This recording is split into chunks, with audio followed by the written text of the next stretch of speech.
আমাদের medical ambulance সবসময়ই প্রস্তুত আছে, কিন্তু প্রস্তুত থাকলেও সর্বোচ্চ পর্যায়ে দেশনেত্রী বেগম খালেদা জিয়ার সুচিকিৎসা এবং ওনার সেফটি অ্যান্ড সিকিউরিটি অর্থাৎ চিকিৎসাগত দিক থেকে এটি অত্যন্ত প্রাধান্য পাচ্ছে সর্বত্রই।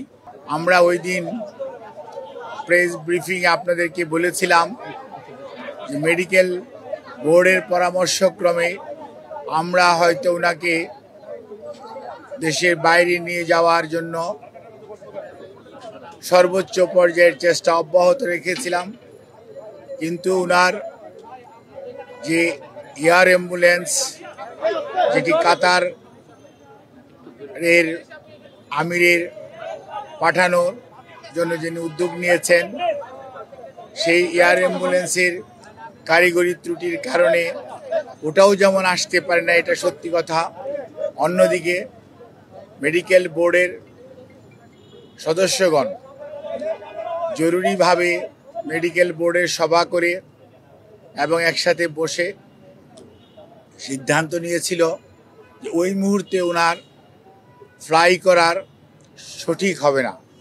সেজন্যই আমরা ওনার যে বিদেশ নেওয়ার যে বিষয়টি সেটি কিছুটা বিলম্বিত হচ্ছে এবং ভবিষ্যতে হয়তো শারীরিক অবস্থাই বলে দিবে যে ওনাকে কখন বিদেশে চিকিৎসার জন্য নিয়ে যাবে অথবা নিয়ে যাওয়া হবে। কাজেই এখন আমাদের মেডিকেল অ্যাম্বুলেন্স সবসময়ই প্রস্তুত আছে, কিন্তু প্রস্তুত থাকলেও সর্বোচ্চ পর্যায়ে দেশনেত্রী বেগম খালেদা জিয়ার সুচিকিৎসা এবং ওনার সেফটি অ্যান্ড সিকিউরিটি অর্থাৎ চিকিৎসাগত দিক থেকে এটি অত্যন্ত প্রাধান্য পাচ্ছে সর্বত্রই। এবং আমাদের যে মেডিকেল বোর্ডের সম্মানিত সদস্যরা ইউকে এবং আমেরিকা থেকে এবং বাংলাদেশ থেকে যারা অংশগ্রহণ করছেন, এবং সুদূর চায়না থেকেও, সবাই কিন্তু ওনার ফিজিক্যাল কন্ডিশনের উপর সবচেয়ে বেশি গুরুত্ব দিচ্ছে। এবং আমরা মনে করি, আমরা সবাই, দেশের সকল মানুষ ওনার সুস্থতা চায়, চিকিৎসকরা চায়, দেশের আবাল বৃদ্ধ বনিতা সকল ধর্মের সকল রাজনৈতিক মতাদর্শের মানুষরা চায়।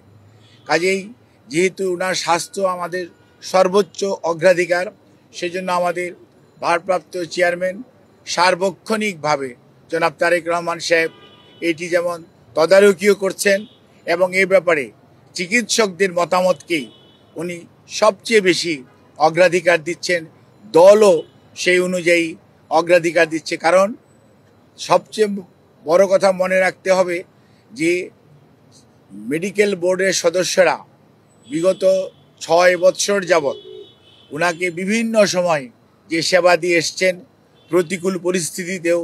আজকে হয়তো পরিস্থিতি কিছুটা বদলেছে, কিন্তু আপনারা সবাই সাক্ষী কি অবস্থার মধ্যে দিয়ে আমাদেরকে বিগত 6টি বৎসর পার করতে হয়েছে। কাজে এই অবস্থার মধ্যে মেডিকেল বোর্ডের সদস্যরা অত্যন্ত দৃঢ়তার সঙ্গে এবং অত্যন্ত professionally they are handling the matter. অর্থাৎ আমাদের যে এইখানকার যে শুধু যে দেশের চিকিৎসকরা এটা তা ভাবার কোনো কারণ নেই। আমি সব সময় আপনাদেরকে মেডিকেলের সদস্যদের নাম সব সময় বলেছি, আমি আবারও আজকেও বলতে চাই যে আমরা প্রফেসর ডক্টর শাহাবুদ্দিন তালুকদার এখানে উনি আছেন, এখানে ডক্টর এজেড সালেহ আছেন, ডক্টর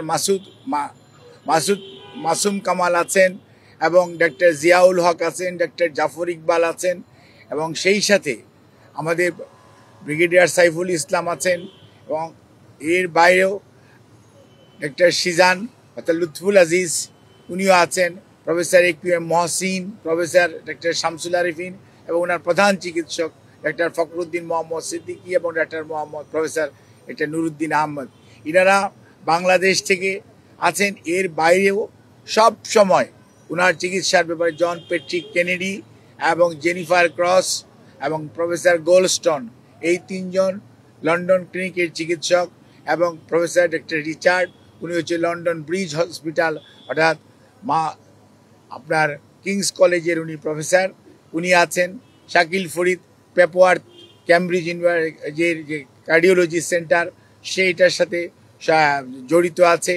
এবং প্রফেসর গার্বি উনি হচ্ছেন একজন আপনার কার্ডিওলজিস্ট, যিনি ভ্যালভুলার হার্ট ডিজিজ হ্যান্ডেল করেন, উনি এটার সাথে সম্পৃক্ত আছেন। এবং ইউএসএ থেকে প্রফেসর হাবিবুর রহমান লুলু এবং professor John Hamilton, professor doctor Hamid Rao, professor doctor Rafiquddin Ahmed, professor doctor Jorjis, ইনারা কিন্তু ওনার চিকিৎসার সাথে সম্পৃক্ত আছেন। দেশে দেশে সবার সাথে দ্য নিউজ।